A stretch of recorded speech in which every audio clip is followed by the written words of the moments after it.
alors Pape Georges wax na ko sànq souvent en tout cas ci li nga xam ne mooy convoi wu président bi oto yi nga xam ne ñoom autorisé ànd ak moom. à commencer par oto moo ci waxam souvent doo ci dégg yéen accident yi alhamdulilah. mais comme bi am tey da ngay dégg ñu responsable politique tey tel wala journaliste tel mi ngi woon ci tournée président bi def na accident parfois sax tu te poses des questions est-ce que président la àndaloon est-ce que daf ko jiitu est-ce que ci ginnaawam la nekk. est-ce que finalement du foofu le risque bi amee c'est-à-dire que àndoo ci cortège yu président bi ba pare bëgg fu mu nekk nga ne fa.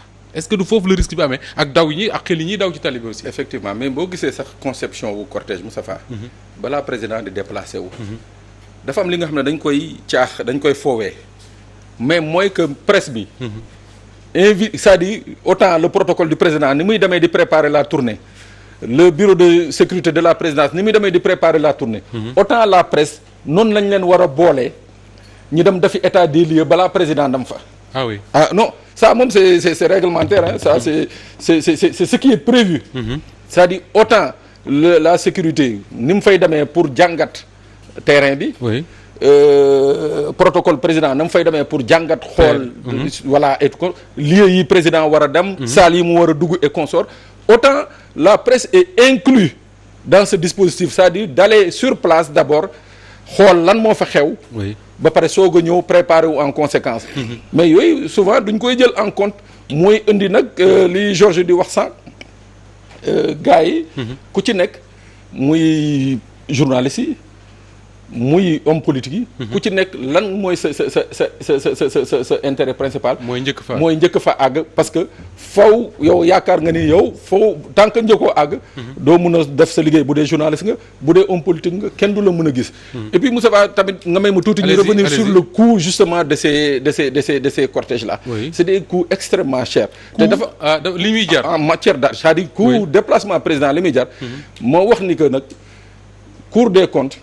su Diouf daf leen imposer woon. oui annuellement ñuy def ci rapport Cour des comptes les déplacements présidentiels.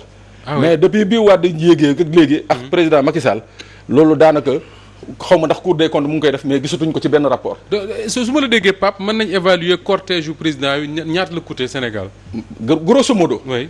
cortège am na des peut-être des barèmes je sais pas moi à ne pas dépasser. waaw cortège président grosso modo bu Sénégal. grosso modo c'est-à-dire dañ ne la le minimum. c'est 45 véhicules motards et voitures. 45. 45. mooy oto yeeg motards motard yëpp mooy minimum bi. mooy minimum bi. waaw léegi nag am na ay impératifs yi nga xam ne. président dana ne non dugal leen Georges ci gannaaw fële dugal leen Moustapha ci gannaaw fële.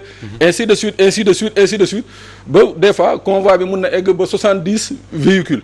loolu nag plus muy gën a gudd plus muy gën a coûteux plus mu am problème mu insécurité. parce que convoi bi plus muy gën a gudd rek. plus muy gën a dangereux. loolu moo tax pays yi ci bëri.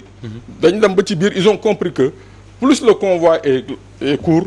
plus ils assurent la sécurité du président. boo demee France par exemple. waaw seen président bu dee déplacé c'est pas long hein? non moom il se déplace. oui plus la flèche avant. la voiture de police.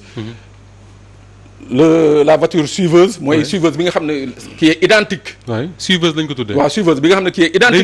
day niroog auto président waaw mais ñun fii le problème mooy on a au moins 6 suiveuses. yoo xam ne. on est en Afrique. mais c'est bien pour la sécurité. bon c'est bien pour la sécurité. sauf que suñu président yi jërul suiveuse parce que comme dañuy génn di taxaw kay. foo jaar nga xam ne ñu ngi nii alors Pape Lay Touré maa ngi lay nuyu. maa lay fay Moustapha di nuyu sama xarit di nuyu sama doyen. yàgg naa bokk ak moom plateau di nuyu aussi suñu. Georges. di nuyu aussi également képp kuy étudiant rek ak foo mënti nekk ci Sénégal. maa ngi leen di nuyu ñoom ñëpp. d'accord alors dinañ ñëw léegi ak yow waxtaane étudiants yooyu ngay tudd waaye Georges ba léegi dañuy wéy di waxtaane tournée wu président Macky Sall alors dafa je sais pas polémique ou pas mais en tout cas finalement moom tournée économique la doon def ay infrastructures yu mu doon inauguré ak yeneen yu mu waroon def xëy na je sais pas bu sañoon ñu waxtaan ci loolu waxtaan ne def na Fouta Nangam def na Podor def na Matam def na feneen ak feneen mais finalement le débat est réduit à mobiliser na nangam ci nit tel mobiliser nangam ci nit am na des jeunes yu génn yor ay drapeaux comment ça s'appelle des brassards rouges ñenn ñi sax di ko yuuxu di yëkkati ay wax yu tegginewul di ko jëme ci ñoom est-ce que le fait de mobiliser des gens comme ça du dem ba vicier la communication li ñu ci doon bëgg finalement duñ ko ci am. gis nga même la tournée là moom il la veut économique comme ni mu ko waxee parce que tournée économique la ko tuddee. mais ñëpp xam nañ ne que tournée bi elle est plus politique que économique li ñu fa wax yëpp politique moo ëpp lu mu si wax ay économie lu muy inauguré na yëpp ay route ay infrastructure routière ay hôpital mais hôpital bu muy inauguré à Matam wala lycée bu muy def à Guidjilone mais loolu un simple ministre une délégation de ministres mënoon na ko gérer pour ne serait-ce que comment on appelle économiser alalu réew mi parce que quand même kenn mënul comprendre tey ñu ne dañoo dépensé 150 millions rien que pour accueillir le président si zone boo xam ne boo fa demee am na ñoo xam ne bu ñu añee du ñu reer ensuite di jëlee sax ay nit Dakar di leen fa yóbbu wala nga jëlee ay nit Kaolack di leen fa yóbbu. Est-ce que c'est vérifié que dañuy jëlee ay nit Kaolack Dakar la preuve c'est vérifié parce que ñu nekk si accident bi tey sëñ Bara Dolly ak Mbaye Peex dekkuñu Matam mais ñooy responsable lañ waaw mais responsable Mbaye Peex géwélu président la day wuti lu mu am non man je peux comprendre sëñ Mourou Bara Dolly responsable APR la non je peux comprendre que tous les responsables de Matam c'est vrai que kuy militer Touba dem Matam kuy militer Touba xaw ma looy wuti Matam si loo xam ne dañ ne économie la di c'est pas politique donc là quand même ça pose problème alors le plus ridicule mooy que lan day dem si localité boo xam ne ñi nga militants yi nga fa yóbbu en fait meeting bi ngay gis ñu wone leen boo jàppee population wu dëkk boobu wala tout le département tolluwuñ noonu nga xam ne ñii dëkkuñu fi parce que man li ma gis les images daa ñu ne chez Farba Ngom là mais c'est monstrueux nga xam ne ñooñu sax ñoo ëpp région Matam ñoo ko ëpp donc tout ça nettement que ñii am na ñoo xam ne Podor lañ jógee rallier Matam ñuy jógee Ranérou ñuy jógee Kaolack ñuy jógee Touba ñuy jógee fu nekk alors ça quand même Georges dagguma la mais si kii boobu laay dem ma est-ce que lii nii tey warul tax sax ñu tiit le président de la République parce que boo seetee tournée bi jour ouvrable la nga gis ay jeunes fees fa dell kon day wane ne sax ne chômage bi kon bëri na c'est ça am nañu jot donc normalement moom loolu leçon sax la justement loolu c'est un aspect de la chose c'est-à-dire que boo fa gisee ñooñu mën di taxawaalu pendant une semaine parce que le président dina fa def une semaine donc bu mënee mobiliser ñooñu ñu koy topp tous les jours ça veut dire que ñooñu amuñu liggéey pour revenir à la tournée politique économique mais boo demee naan dite économique comme économique donc yow bu fekkee ne tournée économie moo la fekki xanaa di nga dajale acteur économique yu nekk si secteur boobu si dëkk boobu waxtaan ak ñoom lu dem si économie ne leen lan ngeen xalaat lu mën a suqali seen gox mais boo fa demee naan waaw ñaari militants yu Pape ak Ibrahima wala juboo leen loolu c'est que ensuite boo déggee même dans son discours tey rek laa gis gars yi di naan way le président dina jox chef de village yi seen ay indemnité de 50 000 francs alors que loolu y a de nouveau sous le soleil mais sauf que Wade l'avait fait Macky Sall dindi ko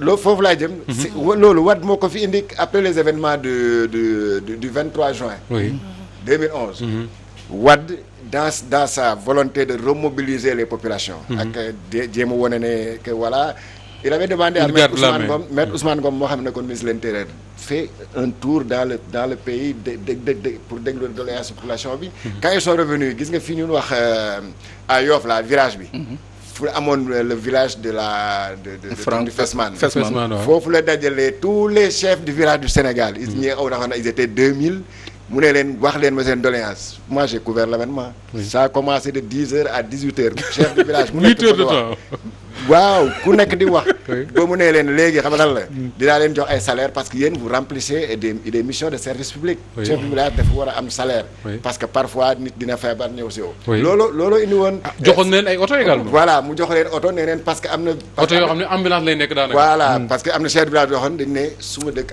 amul ambulance mais est-ce que c'est cohérent maintenant que Macky Sall bi mu nekkee président bi mu ñëwee à la présidence de la République mu éliminer yooyu yëpp retirer oto yi nangu salaire yi ñu toog léegi ñu ne xëy na mi ngi dans à son dernier mandat mu joxaat leen ko. dama ne moo non seulement président Macky Sall moo ñëw dindi salaire yooyu. oui mais jox des ordres à la gendarmerie ne leen fu ngeen tasalee. nangu leen oto yi y a des gens yoo xam ne entre Touba ak Dakar. lan leen dabe nee nañ wàcceel sa oto bi nga gaare fi nga dox ci débris. ensuite donc bu ko defee. N'oubliez pas que c'est pas la première fois que le président Macky Sall il promet des indemnités au chef de village. À l'approche des législatives de 2017, il avait fait la promesse lors de son discours du 3 avril. Mais je vais ramener l'indemnité. Donc 2017 ba 2021. mu ñëwaat ci affaire bi ça veut dire que même promesse boobu n'a pas été respectée. Il avait déjà promis. Oui, en 2017. Il avait déjà promis. Maintenant qu'il revient sur la même promesse, ça veut dire que parfois les promesses n'engagent que ce qui les. Alors, ce qui y croit. Comme disait Chirac. Alors, Pape, rapidement, bala ñuy ñëw ci enseignement supérieur. D'abord une première chose, Georges nee na moom c'est des militants importés, loués. Est-ce que d'accord nga ne ñi nga xam ne ñooy accueillir le chef de l'État je ne peux pas moi yaakaar ne mënuma gëm ne ñi ma gis ñëpp fuul yooyu dañ leen a jëlee Ndakaaru wala Touba wala Thiès wala Bambey yóbbu leen Fouta quand même. man par expérience. oui man couvrir naa zone boobu. waaye de man ba may dem.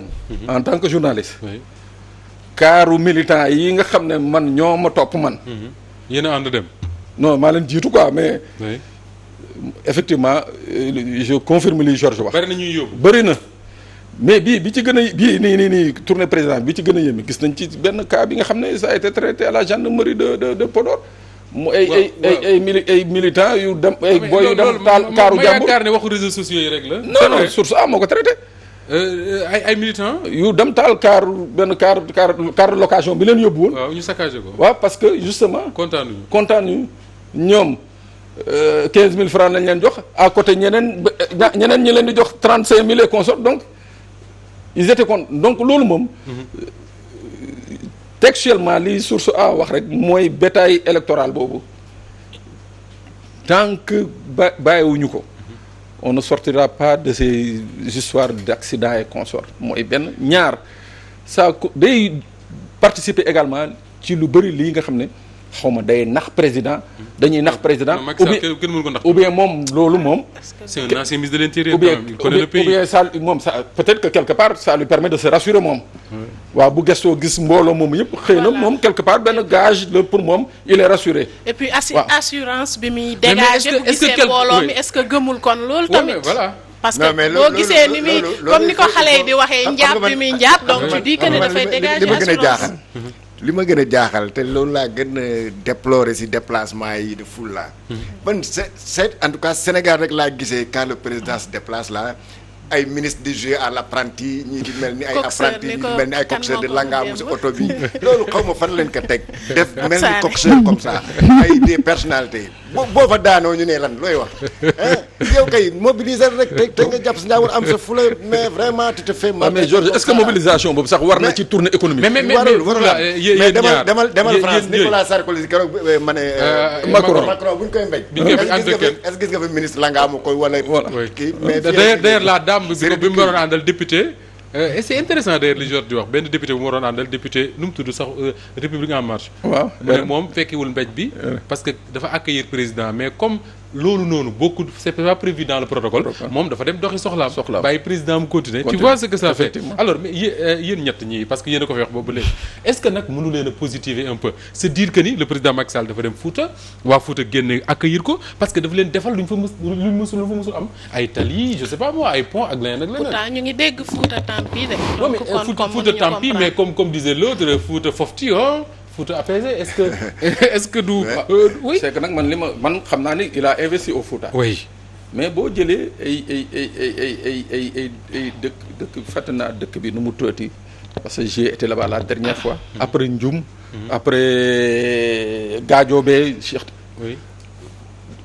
Tidiane Gadio sax dëkkam tali ba baaxul donc c'est-à-dire quoi pour dire c'est-à-dire tali bi man bi ma fay gëj tali bu baax bi Ndioum la yem ñu waroon ko defar mu continuer dem ba Ourossogui mais li ci des Ndioum ba Pété dara baaxu fa léegi nag loolu la war a dem je crois poser ji première pierre encore de toutes les façons nañu xaar rek du ñoom dégg naa le ministre Abdoulaye Daouda Diallo bu keroog bu président Macky Sall demee si dëkkam dafa ne ñun amuñu benn doléance maanaam fii rien à Bongo. dire. Oui, voilà c'est comme amul le paradis, doléance quoi. léegi nañu xool Ndax d'ici paradis amul doléance. léegi nañu xool d'ici 2022 ba yow nga dellu foofu Podor ba xam ndax ñoom am nañ doléance ak amul Georges doléance. man déw ma Fuuta mais waxtaan naa quand même ak ñu fa dëkk li ñu lay wax mooy am na ay dëkk yoo xam ne tey daawoo xalaat guddi nga fay dem Macky Sall taal na lamp yi am na dëkk yoo xam ne boo da nga daan jéggi xaw ma gaal xaw ma nu ñu koy waxee bu la fa daan fekk da ngay fanaan ba suba tey jii am na ay points yoo xam ne mën nga ko jéggi bu la neexee exactement non def mais loolu kay c'est positif. non il a investi. voilà waaye nag Moustapha lii ma gis noonu nit ci télé yi non Fouta Jaru ko amul woon. non Fouta amul nit ñooñu quoi. Très bien.